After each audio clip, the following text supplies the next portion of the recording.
Now we'll take a closer look at him. Bill Hinzman. My personal favorite zombie of any.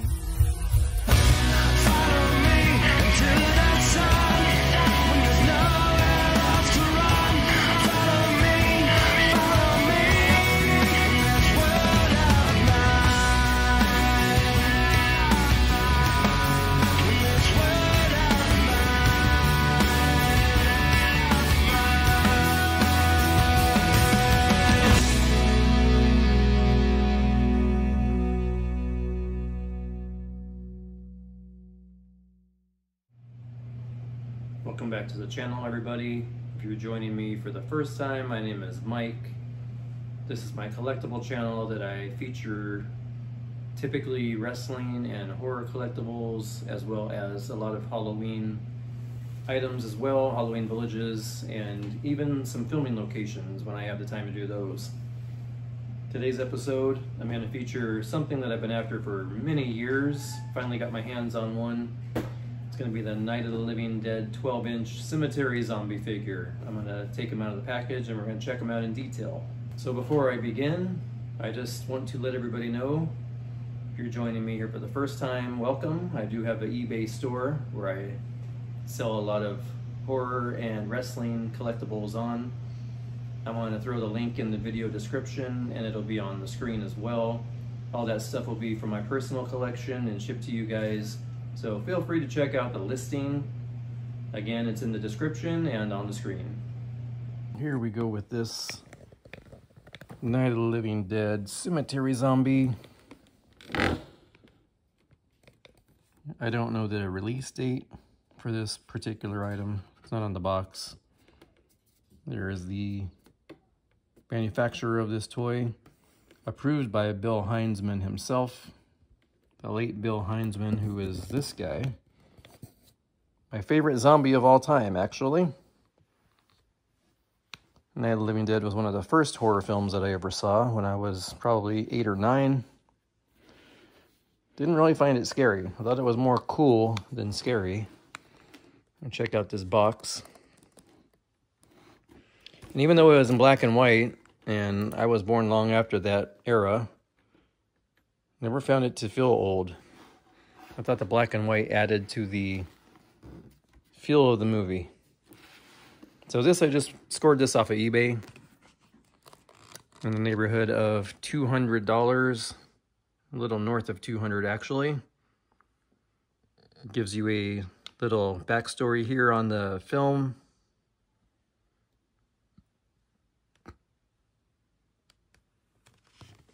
It says on the bottom here, it does include 4 different heads and 2 sets of hands.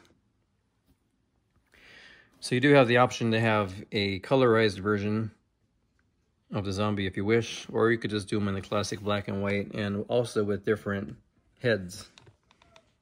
I think I already know which one I'm going with, and it's on the package right there. I identify that with that face. So that'll be the look that I'll be keeping.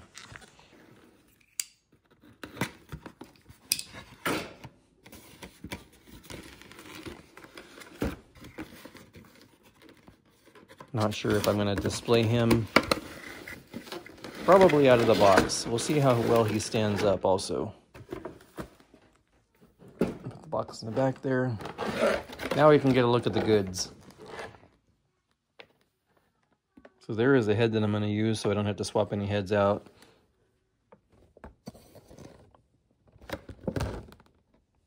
And then we have the, I guess this is pre-zombie phase because he doesn't really look like a zombie in that face.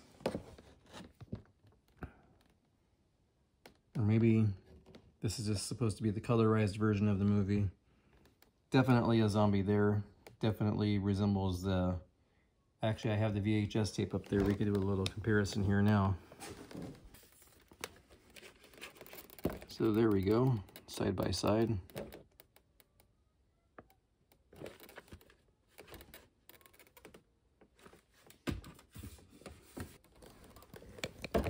I'm going to remove him from the package and we're going to catch up because I'm not going to be able to do this. Oh, he comes with a stand too. That's awesome. Because a lot of times figures, even though they are intended to freestand, they tend to fall over. So luckily he comes with a stand, so that's a bonus. And I've gotten his little tie downs loosened up, so he should come out now with no problem.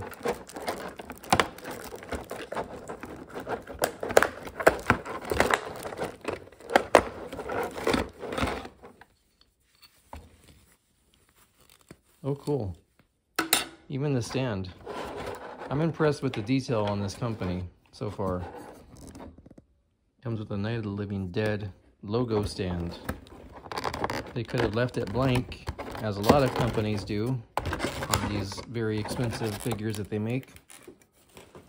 But rather, they went with the logo on the bottom. So, appreciate that. The stand looks like it might be broken though. It's not manufactured right. You see what I mean? It's off kilt. See if I can snap it back together. I don't think I can. I think it's broke.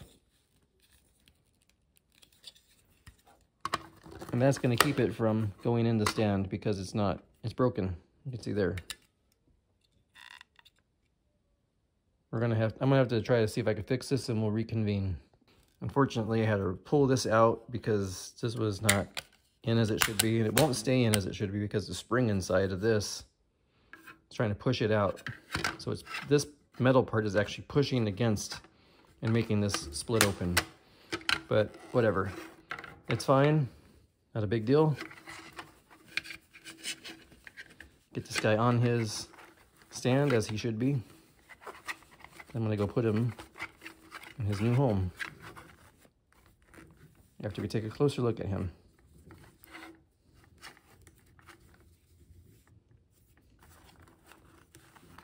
One thing I would have done is given him an open hand type thing. I don't think he has open hands. The hands are, no matter whether they're the colored hands or the black and white hands, they are all almost doing a thumbs up type thing. He should have been having his hands out like he's reaching, but it's just a small being nitpicky old me, that's it.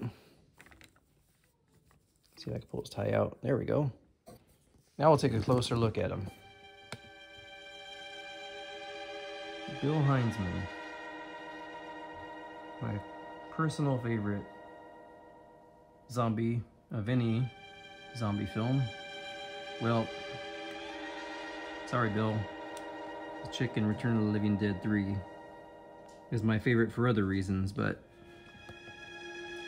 overall, he's my most memorable zombie.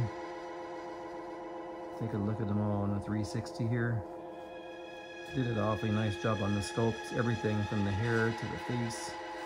And for being an older figure in particular, some of the older figures that I own don't have quite the likeness detail down. This one is pretty good.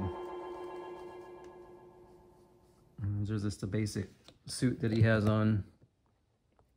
Again, not a fan of the poses that he has as the hands, but that'll be all right. Anyhow, this is the Cemetery Zombie.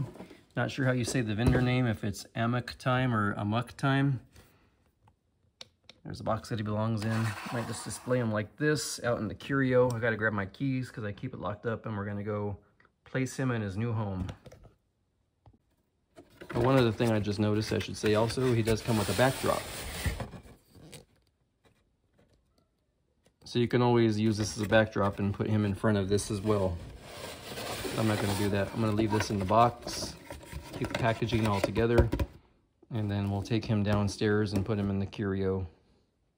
Looking for the opportunity of some space in here, and there's not a whole lot of opportunity for room. Do have this on eBay at the moment for you guys who are looking for one of these, and I'll be listing that Jason back when I have time. Let's see. Where can we put this dude? Space is filling up.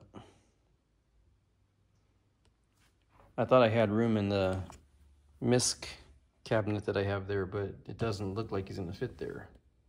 I tried at my best not to block stuff, because I like to be able to see stuff. I buy stuff so I can look at it, not so it can be hidden behind stuff. And I'm trying to keep a theme as well. I have most of the Jason stuff all together there, and then Leatherface has his own cabinet, and then this is a misc cabinet for stuff that doesn't exactly have its own space. But this guy's big and he's gonna take up a lot of room. I might have to shove him down there in the third shelf down. I don't know. He's a big space taker, that's the problem.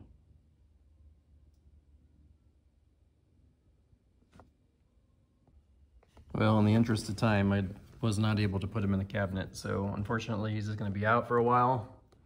I don't wanna leave him out because he's gonna collect dust and whatnot, but for the time being, I'm just gonna leave him on that shelf on the top until I can figure out what to do. I'm gonna have to create some more space for him. Anyway, until next time I see you guys back here on the channel, I'll say so long, everybody.